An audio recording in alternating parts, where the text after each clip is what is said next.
Erik Espinosa of Espinosa Cigars is known for creating some of the most outstanding premium cigars with a twist. You may remember some of his other unique creations like the Chinese Finger Trap and 601 La Bamba.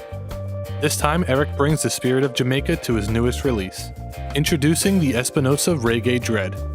The Dread features a combination of Jamaican, Honduran, and Nicaraguan tobaccos wrapped in an Ecuadorian rosado wrapper that provides a delicious medley of cocoa, leather, and toasted almond flavors.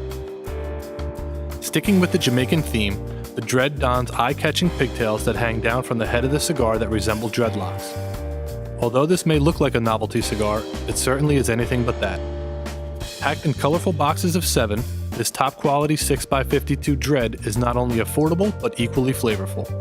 Make sure you try the brand new Espinosa Reggae Dread today at SeriousCigars.com.